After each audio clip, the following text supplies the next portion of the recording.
विवेक भाई, आपके पास आप वापस आ गए हैं, वो क्वेश्चन वही है, लेकिन मैं एक दो चीजें ऐड कर दूं। कनाडा में एक नया डायमेंशन, जैसे आप गेम खेलते रहते हैं ना, तो उसको और टफ कर दिया जाता है। तो अभी तक तो अमेरिका एक समस्या थी, अमेरिका के ट्रम्प जी एक समस्या थे। अब वहां एक नया डायमेंशन और खुल गया, मस्क। अब मस्क जो है, अगर वो भी एक समस्या में है, इनको इनको खुश करिए तो वो गुस्सा, उनको खुश करिए तो ये गुस्सा। ये उनकी पोल पट्टी खोलने के चक्कर में मस्क कहते हैं मैं सारी पोल पट्टी खोल दूंगा। उस पोल पट्टी में क्या क्या है ये नहीं मालूम है। तो इसमें भारत के लिए इस समय मतलब ये सही में मुश्किल टाइम है। और इस सारे उसमें जो आपका यह है कि ब्रिक्स को अगर हम ताकत देंगे तो लॉन्ग टर्म क्या हमारे लिए ज्यादा ठीक रहेगा। हम सब लोग इसके, मैं इसका विशेषज्ञ नहीं हूं, लेकिन मैं आपसे समझना चाह रहा हूं कि अगर आप इसमें किस तरह से देख रहे हैं, हमारा ब्रिक्स का मेंबर बन के वहां ज्यादा इंपॉर्टेंट है रोल, कि G7 में साइड लाइन में खड़े होकर देखना कि G7 वाले कैसे बात करते हैं, उसमें हमारा ज्यादा रोल है।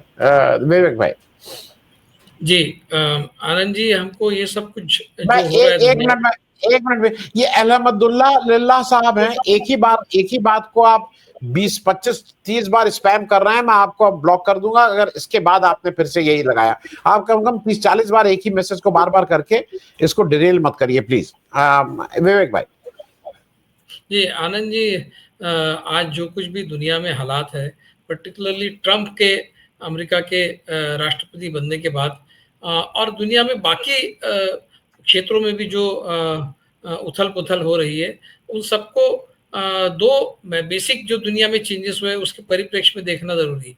एक तो ऐसा है कि दुनिया में राइट विंग फोर्सेस, मतलब पॉलिटिकल राइट विंग और इकोनॉमिक राइट विंग, दोनों फोर्सेस एक साथ उभरे हैं। हमने ब्रिक्स को देखा है, जब इंग्लैंड ने एक प्रोटेक्शनिस्ट भूमिका लेकर यूरोपियन यूनियन से पल्ला झाड़ लिया था, और वो अपना एक इकोनॉमिक राइट इंग्लैंड में हावी हो गया था, और ब्रिक्स के चलते उसमें से वो बाहर हो गया था। एक पॉलिटिकल राइट जो दुनिया में हर जगह उभरा है, इकोनॉमिक राइट तो बहुत ज्यादा नहीं है, लेकिन हमने अमेरिका में ट्रंप के आने के बाद वो देखा है, इंग्लैंड ने बहुत पहले ही वो अपने आप को अलग कर लिया था। लेकिन पॉलिटिकल राइट जो है वो दुनिया के हर क्षेत्र में उभरा है, भारत में भी उभरा है, और भारत में तो काफी पुराना भी हो चुका है, अभी 11-12 साल भारत में हो गए हैं। और यूरोप में, यूरोपियन यूनियन में अभी उनका बोलबाला अभी हम बढ़ते हुए देख रहे हैं। तो जो पॉलिटिकल राइट होता है वो इकोनॉमिक राइट भी होता है, नेसेसरली वो इकोनॉमिक राइट भी होता है। लेकिन जो इकोनॉमिक राइट है वो जरूरी नहीं कि वो पॉलिटिकल राइट भी हो। लेकिन हम इंग्लैंड में भी देख रहे हैं कि इंग्लैंड में भी जो नई सरकार है, जो वहाँ के नए प्रधानमंत्री है, वो भी एक तरह से एक पॉलिटिकल राइट भूमिका की ओर बढ़ रहे हैं। वो कह रहे हैं कि भी हम we will become a country of strangers अगर हम इसी तरह से माइग्रेंट्स को आने देंगे। तो वो इकोनॉमिक राइट के साथ साथ पॉलिटिकल राइट की पॉलिसीज भी शायद अडॉप्ट करने के मूड में है। उधर अमेरिका इकोनॉमिक राइट भी है, पॉलिटिकल राइट भी है। यूरोप के कई देशों में इस तरह की पॉलिसीज जो है वो आगे बढ़ रही है।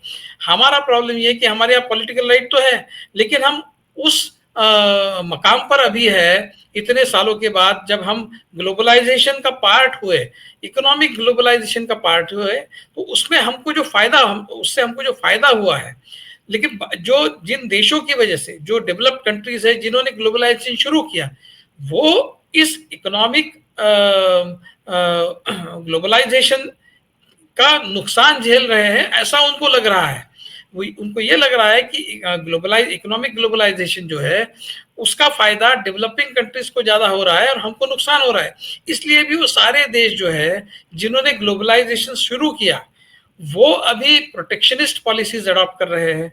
वो उनको लग रहा है कि इकोनॉमिक ग्लोबलाइजेशन से उनको नुकसान हो रहा है, तो वो अभी जिसको शेल में जाना कहते हैं, उस तरह की पॉलिसीज को अडॉप्ट कर रहे हैं। वो ग्लोबलाइजेशन से दूर जाना चाहते हैं, वो मल्टीलैटरलिज्म की तरफ जा रहे हैं। ऐसे ऐसे एक पड़ाव पर हम हैं जब हम खुद एक पॉलिटिकल राइट विंग सरकार को अनुभव कर रहे हैं, और दुनिया में हर जगह पॉलिटिकल राइट विंग सरकारें बन रही है, बनते हुए देख रहे हैं, या फिर उनके वो पॉलिटिकल फोर्सेस जो है वो उनको बढ़ते हुए देख रहे हैं। और ग्लोबलाइजेशन के जो हमको फायदे हो रहे हैं, वो फायदे अभी नुकसान में तब्दील होने के कगार पर आ गए, क्योंकि दुनिया जो है वो मल्टीलैटरलिज्म की तरफ जा रही है। ऐसे इस मकाम पर हम पहुंच गए हैं जिसमें हमको समझ में नहीं आ रहा है कि इस तरह की परिस्थिति के साथ किस तरह से डील किया जाए। देखिए, जो पॉलिटिकल राइट विंग सरकारें होती है वो हमेशा ही एक दूसरे के एक्सक्लूसिव होती है। ये इस तथ्य को समझना और इस तथ्य को समझ के उसको अपने पॉलिसी निर्धारण में उसको अडॉप्ट करना ये बहुत जरूरी है। मूर्ख लोग जो है, जो राइट विंग मूर्ख होते हैं, वो ये समझते हैं कि दुनिया भर में जहां जहां राइट विंग का उदय हो रहा है, तो देखिए राइट विंग जो है वो दुनिया भर में उभर कर आ रहा है, तो राइट विंग की विक्ट्री है, ये इस तरह से मानते हैं। लेकिन दूसरे देश के राइट विंग की विक्ट्री ये आपके लिए नुकसानदेह है, इसलिए कि मान लीजिए कि कल अमेरिका में भारतीय जो लोग हैं, जो वहां पर काफी सालों से बसे हैं, या फिर नए जो लोग भारतीय जाते हैं, वहां की पॉलिटिकल राइट विंग पॉलिसीज की वजह से उनका नुकसान होता है, तो वो हमारा नुकसान भी है, क्योंकि वहां से रेमिटेंसेस हमको आते हैं। हमारा इकोनॉमिक नुकसान भी होगा और हमारा पॉलिटिकल नुकसान भी होगा, क्योंकि वो प्रोटेक्शनिस्ट केवल पॉलिटिकली प्रोटेक्शनिस्ट नहीं है, वो फाइनेंशियली भी प्रोटेक्शनिस्ट है, और हमारी जो उनके साथ में संबंध है उन पर उसका बुरा असर होता है। तो सारी दुनिया में अगर लिबरल व्यवस्था है, लिबरल गवर्नमेंट्स है, तो वो एक दूसरे के पूरक होते हैं। लेकिन सारी दुनिया में जब प्रोटेक्शनिस्ट राइट विंग फोर्सेस उभर कर आते हैं, तो वो म्यूचुअली एक्सक्लूसिव होते हैं, वो एक दूसरे को नुकसान पहुंचाते हैं, वो एक दूसरे को मददगार कभी साबित नहीं हो सकते। ये तथ्य हमारे यहाँ के जो मूर्ख राइट विंगर्स है उनको समझ में नहीं आता है, उनको इस बात की का अंदाजा नहीं है। वो सेलिब्रेट करते हैं, हवन करते हैं ट्रम्प आए। हमारे मोदी जी ने अब की बार ट्रम्प सरकार का दुनिया में कहीं भी किसी भी हेड ऑफ स्टेट ने किसी दूसरे देश में जाकर इस तरह से किसी दूसरे देश के किसी एक कैंडिडेट का कैनवासिंग नहीं किया था आज तक दुनिया में। ये हमारे मोदी जी ने कर दिखाया। जो कई फर्स्ट मोदी जी के नाम पे है, डिमोनेटाइजेशन से लेके जो भी उन्होंने बहुत सारे कदम उठाए हैं, कोविड के समय में जो उन्होंने एक क्लैम्प डाउन लगाया था, वो सारे जो फर्स्ट उनके नाम पे, उसमें ये एक फर्स्ट है।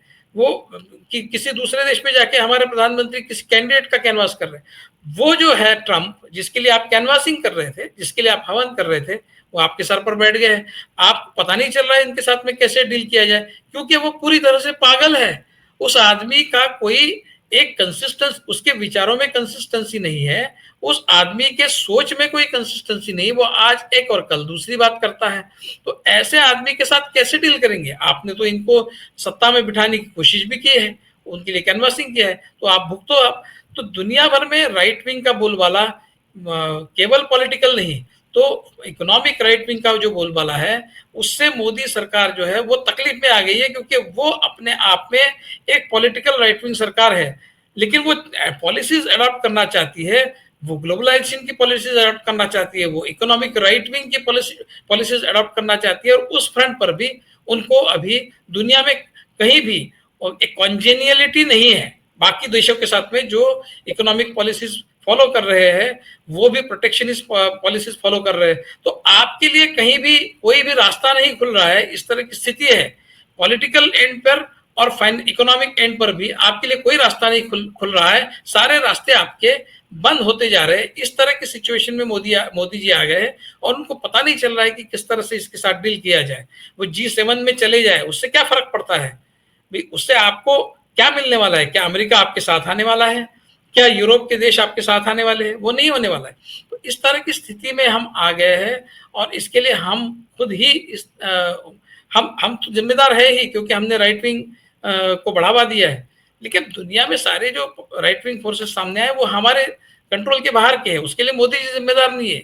लेकिन आपका दुर्भाग्य ये है कि आप उस पड़ाव पर आप है कि दुनिया में सारे तरफ राइट विंग फोर्सेस इकोनॉमिक और पॉलिटिकल उभरे हैं और आपको उससे जूझना पड़ रहा है। ये आपके ही विचारों की एक परिणति है, ऐसा मैं मानता हूँ। आनंद जी।